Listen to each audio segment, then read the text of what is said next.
Okay, our next speaker says he has two issues: immigration and free speech. Too much immigration and not enough free speech.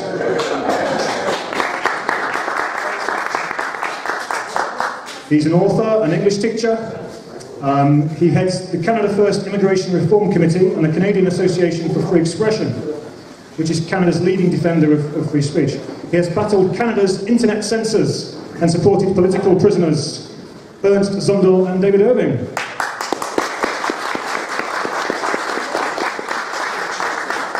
He has been the object of arson attacks and death threats from the notorious anti-racist Action. Boo. And in August, they staged a protest outside a house he has not lived in for 9 years. He routinely gets hassled by the Canadian Customs and has had books, including his copy of Irish fairy tales, seized as possible hate propaganda. After years of pressure from Jewish lobby groups who hated his support for victims of censorship and his opposition to the Third World invasion of Canada, he has recently been fired from his teaching post. In 2014, he ran for the mayor of the city of Mississauga and got a pretty good vote, actually. Without further ado, my favourite phrase, without further ado, please put your hands together. And all the way from Canada, welcome Paul Fromm.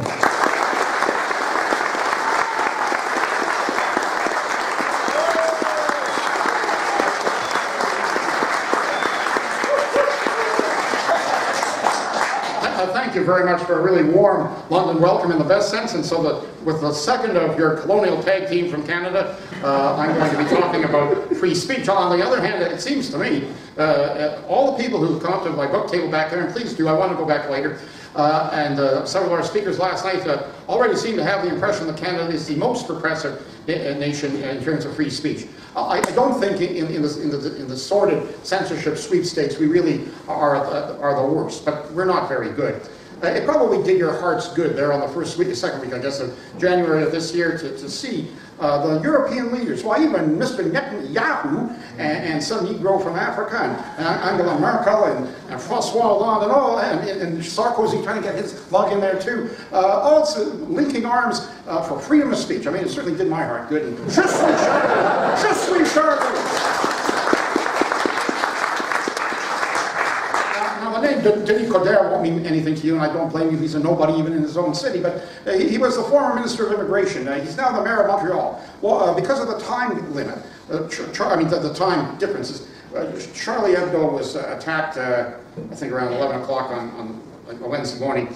Well, by that evening, because there's a 5-hour time difference, there were protests in many Canadian cities, including Montreal. And leading the protest in Montreal, saying that we must have the right to express our beliefs. This is a sacred right. It's one of our core values. I mean, my gosh, I can even agree with that. It was Monsieur Denis Coderre. He's the mayor of Montreal. As I say, his name won't mean anything to you, but he was Minister of Immigration back when the American authorities, I believe, illegally expelled Ernst Zundel in 2003. And Canada had a problem because Ernst Zundel was a landed immigrant. He'd been denied citizenship, largely due to our intelligence organizations on 3 applications, but he was a landed immigrant. And when he was, and he'd been an immigrant since 1958, when he was deported back to Canada, we had a problem because he really was ours. Well, that wasn't a problem for me, of course, but it was for the organized supremacist lobby, and I don't mean white supremacists. And they wanted him deported because there was an arrest warrant for him in Germany.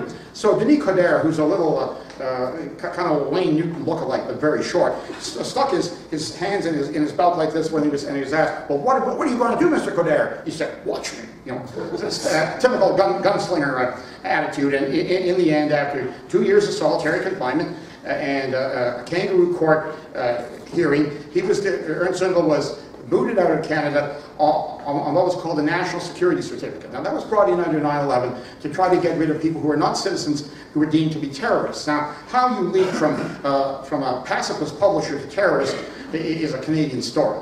And it's one place to get into the free speech problems we had. But I've only mentioned the Charlie Hebdo story to underline the complete hypocrisy of it. There was the mayor of Montreal out there in solidarity with free speech. But when he had an opportunity to do something about it, he expelled a man who had never committed a crime in Canada. It's all hypocrisy. And of course, the European leaders, hypocrites to a man, the ones who were in that protest. Je suis Charlie.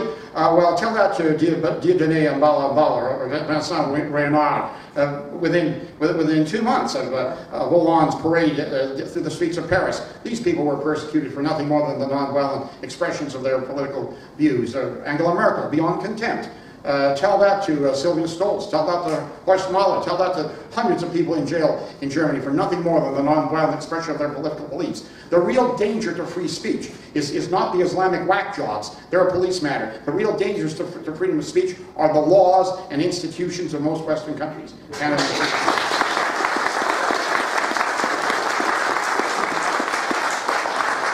So back to Canada and the Ern Swindle story. Swindle was declared a threat to national security because of his ties to terrorism, and therefore he was eligible to be kicked out of the country. Now, these laws were brought in during the previous terrorist threat, after whatever it was that happened on 9/11. And in order to crack down on terrorism, one of the things the government did was turn over control of the internet to the Canadian Human Rights Commission. Now, well, what that had to do with fighting terrorism, heaven only knows, but a man by the name of Irwin Cotler, a big Whig in the Liberal Party, and a former head of the Canadian Jewish Congress, but I'm sure there's no connection, said, we need these laws to fight terrorism on the internet. Now, I know there are many ideas of what happened on 9/11, but I've never heard the scenario that what happened were flights of computers taking down the World Trade Center. That theory I've not heard. Anyway, it took us almost a dozen years to reverse the totalitarian control that the Canadian Human Rights Commission had over the internet. That of course, has been the target of groups like the Wiesenthal Center and the ADL and the Vinaigrette since the mid-1990s. But back to the case of Zundel. The National Security Certificate, it was a measure by which if two cabinet ministers said a person was a landed immigrant was a threat to national security, they could be deported, subject to a hearing before a special judge. Now, that might, on the surface, seem fair, except that secret evidence was allowed, secret witnesses were allowed, and secret evidence that the defense would be given only a vague summary of. To add to the unfairness, the judge, in this case, Pierre Blais, was the former Solicitor General in the Conservative government, and the Solicitor General has control over our spy network for Canadian Security Intelligence Service, or CSIS. In other words, he's compromised. He will be judging secret evidence from his former employees. But you know, spy services are going to have information on everybody, including their boss. So if there's some secrets in Mr. Blade's closet, he knows that they know, and is that fair? Well, we 3 times, with 2 different lawyers, tried to get Mr. Justice Blade to recuse himself. No go, he didn't. You might say, well, okay, come on. I mean, how can a non-violent pacifist publisher who never broke a law in Canada be deported as a terrorist? Come on. You mustn't be telling us the whole story. I'll try to tell you the whole story. That's what we wonder too. I mean, how do you make this leap? Okay, it's very simple. In the early 1980s, Ern Swindle attended 2 lectures given in the United States by Dr. William Pierce. He never joined Dr. Pierce's organization, never contributed money, but he attended 2 lectures, like you are today. Dr. William Pierce wrote a book called The Turner Diaries. A man by the name of Timothy McVeigh read the Turner Diaries, supposedly. And Timothy McVeigh, again, supposedly blew up the Murrah building in Oklahoma City. Therefore, Ern Swindle's a terrorist. Got that? Does that make sense? Well, it certainly did to Mr. Justice Blade, and he ordered Ern Swindle, after 2 months of, 2 years in solitary confinement, transferred to the much better confinements of a German jail, where at least he could be delivered food gifts and various other things, and 5 years in prison there. That's, in some ways, the state of free speech in the so-called free world. I've long since ceased fearing free speech being taken away by a rising Islamic majority or minority in some places. Free speech is already a very, very endangered commodity, thanks to our own cultural Marxist establishment. Free speech in Canada faces a number of problems. Yes, we got rid of the internet censorship law, where there was no defense, absolutely no defense at all. Truth was no defense, intent was no defense, And the charge, they only had to establish that the words you used were likely, whatever that means, to expose to hatred or contempt, which would mean any criticism, of a long list of privileged groups, you know, race, religion, sex, sexual orientation, sexual dysfunction or whatever, disability, I'll probably left there in a few, but not political beliefs. Anyway, we managed to get rid of that law, believe it or not, but now they can go after you under the criminal code, under the so-called hate law, section 319 of the criminal code. That does theoretically allow you some defenses. Fact or truth, sincerely held religious belief, discussion of a matter that's of public interest. In fact, those defenses are harder to invoke than you might imagine. We've got one outstanding case now that's very important. If you're anti-Zionist, is anybody in here anti-Zionist? Wow. I think we've got a Zionist faction over here. Okay, a few people will admit to being anti-Zionist. Well, you will like Arthur Topham's website, and it's called radicalpress.com. And Arthur is a real original, like most of our people. They're not produced out of the same cooking mold. Arthur was an old lefty from Vancouver. I think he was into the wacky tobacco scene, but he's a free thinker. He always has been. And he had a newspaper called Radical Press, as well as the website. And when Ernest Sundell was going through this national security certificate problem from 2002 to 2005, 2003 to 2005, Arthur Topham took some of my press releases that I wrote after the various episodes of the trial, and he reproduced them. He took a lot of flack from some of the people on the left within his organization, within his following, but he stuck to his guns. He said, this is free speech. You don't have to believe in what Sundell believes in, but he has the right to his views. He has the right to state them. And he's been very, very persistent about that. He dropped the newspaper a few years ago, but his website is really his form of communication. And he's very strongly anti-Zionist. And it wasn't long before he began to take that tack that he came under attack from the League for Human Rights of B'nai B'rith. Now, they have nothing to do with human rights, but they are B'nai B'rith. And he was dragged before, they tried to drag him before a human rights tribunal. The long delay meant, though, that the law was repealed. They never actually got him to a hearing. So, okay, you think he's out of the woods. Oh, no, not yet. B'nai B'rith goes back to the police, along with Richard Warman, who is the man who made almost all the complaints under the Section 13 of the Human Rights Act. A one-man wrecking crew. He recently had a big victory against one of your own. I'm sure you all know David Icke. And David exposed Mr. Warman 15 years ago in a book called Children of the Matrix. And Warman has been on the warpath ever since about that. He at one point wrote to every library that he could find which carried it, threatening them with a lawsuit. He was such a nuisance that one Canadian province eventually had to pass what was called the Warman Act.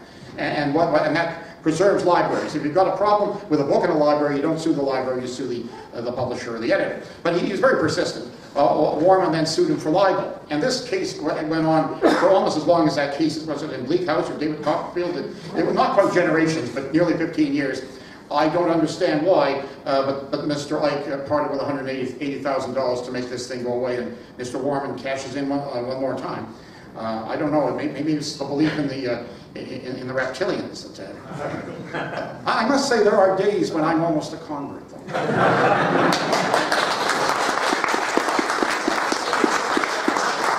The sense of the omnipresent evil, more palpable than a Sherlock Holmes tramp on the moor in the fog. There are days I almost believe in the reptilians. Almost. Anyway,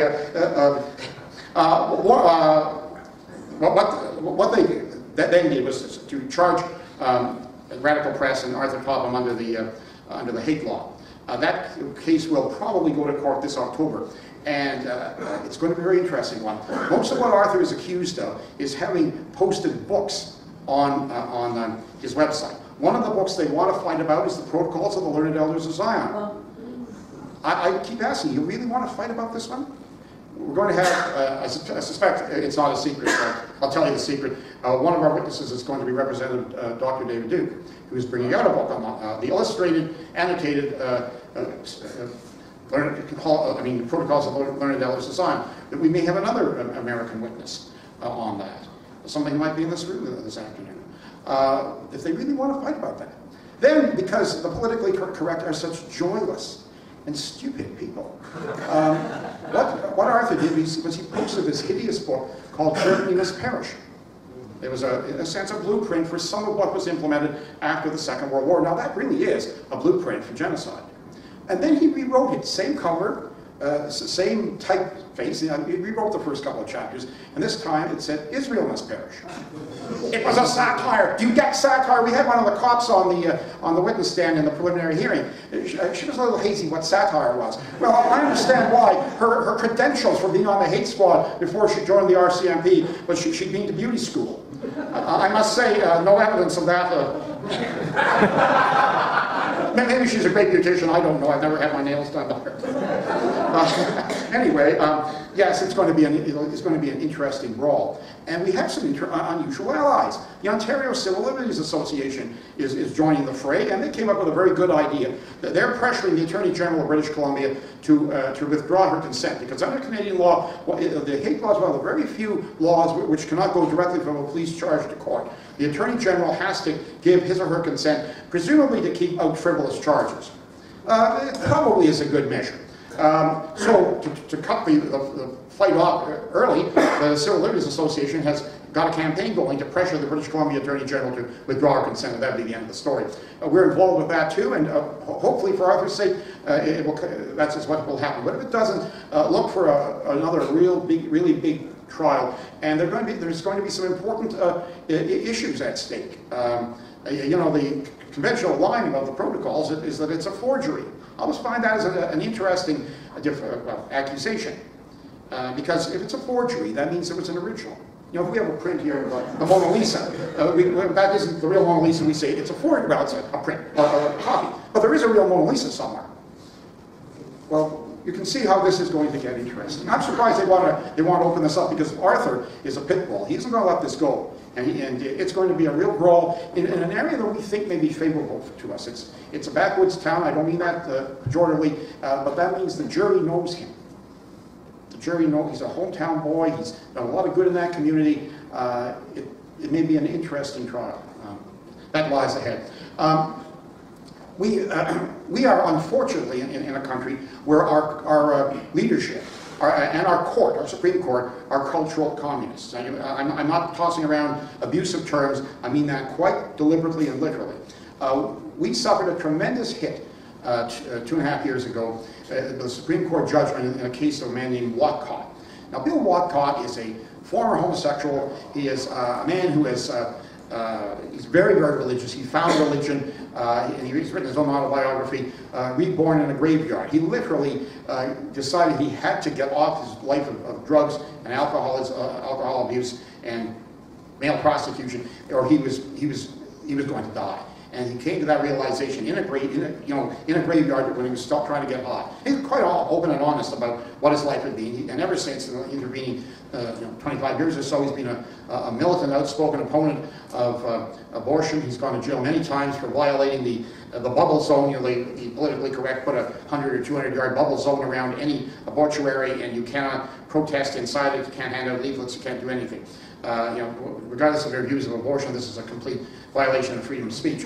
And Bill numerous times violated that, and he handed out leaflets about 15 years ago in Regina, Saskatchewan, and these were leaflets that were stick figures of two men holding hands, a circle around it, and a slash through, and several scriptures from the Old Testament that you probably are aware of. So, he was pushing his views that legalized homosexuality was wrong, same-sex marriage, which we were about to have was wrong, and homosexual propaganda in the schools were wrong. These were his political opinions. He didn't threaten violence to anybody, but he was charged under the Saskatchewan Human Rights Act, and it was similar to the Federal Human Rights Act, but it did not cover the internet, but it covered leaflets and so on. And so he was found guilty of exposing a privileged group, in this case homosexuals, to contempt or hatred or ridicule, and he was fined $4,500 to be given to each of the 4 complainants, which added up to about $17,500. He went through a long appeals process. He finally won at the Saskatchewan Court of Appeals. That was appealed to the Supreme Court, and in early 2012 their judgment came down,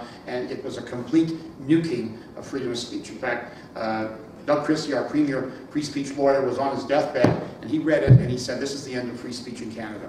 I'd like to think he was perhaps a little pessimistic, but it certainly was not a good day. What the Supreme Court said was that the law exists to protect vulnerable minorities. And you cannot escape the implications of it by saying these are my political views or my religious views, because if you don't have nice religious views, they don't count. Or at least you better keep them to yourself. So you're not allowed to defend yourself on the basis of your sincerely held beliefs, political beliefs, religious beliefs, or fact. Much of what Cobb argued was that the homosexual behavior was highly risky and not healthy.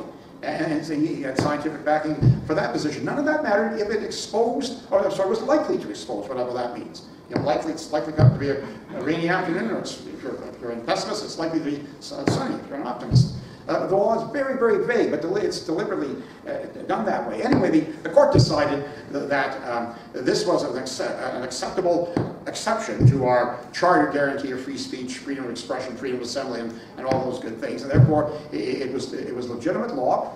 And just in case Christians thought they could use it, the Supreme Court made it clear that this was to protect vulnerable minorities. Now, of course, a vulnerable minority is whoever they say it is. And that fits into classical cultural communist or Frankfurt School look at the world. To them, homosexuals were a vulnerable minority. Well, they may be a minority, but not very vulnerable. They've won every battle they fought in the past 10 years. They managed to hornswoggle our Supreme Court into saying that the traditional definition of marriage was discriminatory. So a man and a woman, but not a man and a man, or a woman and a woman, or a man and his dog, is discriminatory. I predict, and I know you're looking at this issue right now in Britain, that within a decade we will have legalized pedophilia. On this basis, of course, there must be love involved. I mean, a dirty old man won't be able to grab a kid out of the schoolyard and molest him, at least not in 10 years. But if there's a consensual relationship, because, well, I mean, wait a second, we're all equal now, you know. Who's to say that if you're 16 you can't consent? Well, what about 13? Well, what about 12? Well, what about 8? Can an 8-year-old feel love and affection? And that's the way it's going to go. Once you buy into the moronic belief of equality, the sky's the limit. Now it's incremental. I don't think you'll see the pedophilia be ratified by the courts for probably another decade, but it will come. Anyway, I was going to say the pedophiles. The homosexuals have won every battle they fought. They've got the right to adopt. They've got same-sex marriage. They've got active propaganda from government agencies, like in the province of Quebec. You turn on TV and you'll see an ad of two lips kissing, and then the camera pulls back, and it's two men or two women. And the voiceover is very aggressive. Do you have a problem with that? So if you have a problem with that, you're an antediluvian bigot. And that's government propaganda.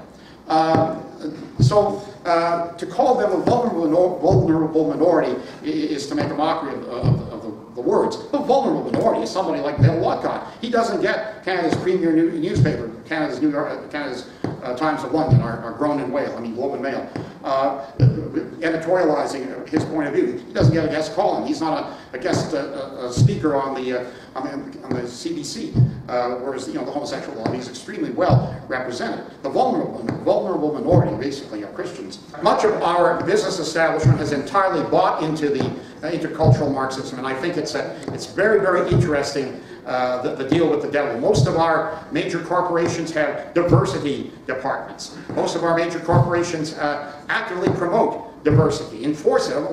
We have 5 major banks. One of them, the Bank of Montreal, recently formed a diversity council, and among other things, it is decreed that anybody doing legal work with the bank or as one of its major suppliers must prove to them that they have a diversity policy that actively encourages and recruits minorities and the homosexuals and so on. So we have banks actively promoting this sort of thing, and of course, in the process, discriminating against Christians. The same bank recently lobbied to have a law school at a Christian university declared, well, actually lose its accreditation. And there's a big fight about this because Trinity Western University requires all students and staff to sign a pledge that they will not engage in extramarital sex. And that's not just homosexual, that's heterosexual. Now, if you don't believe in that, and that's certainly everybody's right not to believe, you don't have to go to that school. But people of faith who do go to that school and take the pledge, according to the bank and some of the law societies in Canada, the ones in Ontario, Nova Scotia, and British Columbia, have all petitioned the government not to accredit that university. There is an act of war against Christians, and much of that carried on by the establishment. I will conclude with 3 quick stories that illustrate the fragility. I like that word that Hugh used, because the politically correct are extremely fragile. The latest is if something controversial is said, call the police. A couple months ago, a lady in British Columbia took offense to the fact that the red Chinese flag was flapping from a middle school in her tiny community. And she thought that was a bit excessive, so she put out an email to a lot of people in the media and so on, protesting and explaining that multiculturalism had gone too far, and she objected. Within a day, she had a note from the local constable of the Royal Canadian Mounted Police, apparently having no drug pushers to find her, no speeders to make more money for the state. He was on her case. He informed her that a police file had been opened on her, and if she made any threats to the students or teachers or the property of that middle school, she could be charged under the hate law for the hate crime. And I thought, an ordinary person seeing that would be terrified. A police file open on me? Oh my gosh, no. And very vague, any threat. Well, what if she threatened to complain to the Minister of Education? Or what if she threatened to complain to the local school trustees? He didn't say threats of violence, he said threats. Well, that wasn't an isolated incident. Up where I live, or actually the community just north of me, about a month ago, a few immigration reform activists handed out some leaflets talking about the ethnic cleansing of that community and warning about white genocide. Well, somebody who was anonymous called the local paper, and another person who was anonymous called the local police. And the local police diversity and community relations squad was investigating the leaflet as a possible breach of the hate law. Now, if the people handing that out had not been pretty tough guys, they too might have been scared. And just so that you don't think those are isolated incidents, I'm aware of a lady who called her local school recently. Ontario has, we've got the first lesbian premier, and when she was Minister of Education, she had a fellow who later had to plead guilty to possession of kiddie porn. He was the fellow by the name of Levin, but I don't think that Levin's County Tipperary, but I might be wrong. This Levin fellow, he crafted the sex ed program, which introduced kiddies as young as kindergarten age to concepts of anal sex and oral sex and transgenderism and so on. Concepts I rather doubt that they want or need at that age, and a lot of parents agree. Well, this parent called up her local school and said, got some problems with this curriculum. Are they going to be implementing it? And she was sternly warned, we're reporting you to the local police for a hate crime. Now, nothing much is going to happen, I mean, to be quite frank between us, but the hate laws are used to intimidate us. And if I can take 30 seconds more, we are bringing in response to the latest so-called terrorist threats. We had 2 Muslim terrorist attacks which killed 2 soldiers in different incidents last fall. We have a new anti-terrorism law coming in.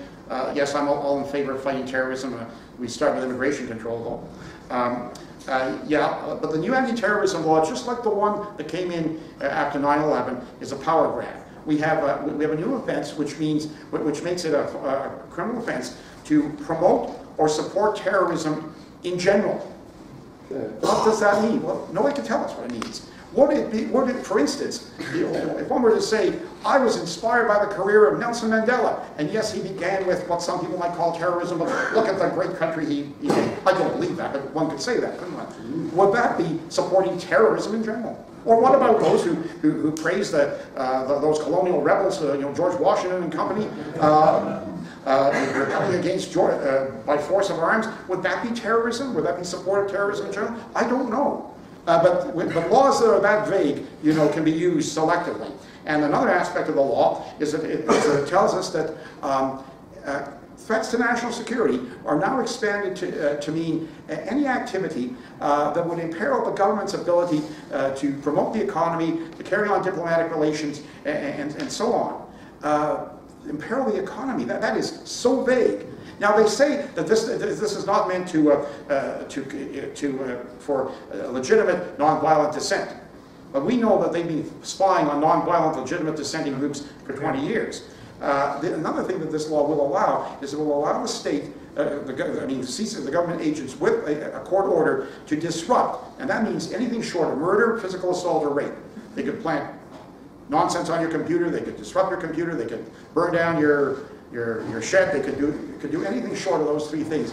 That would be for group. That would apparently be for groups that in some way violate these very vague, or are considered in these very vague threats to national security. Anyway, we've got a long way to go to secure freedom in Canada. And thank you very much for being here this afternoon.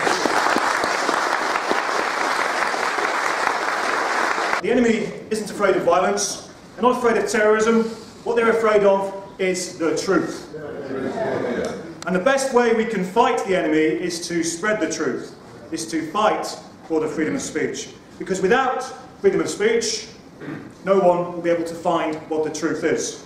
And this is why people who expose hypocrisy, people who fight for free speech, people who are not scared are so important, so very important. Unsung heroes, people like Paul Fromm.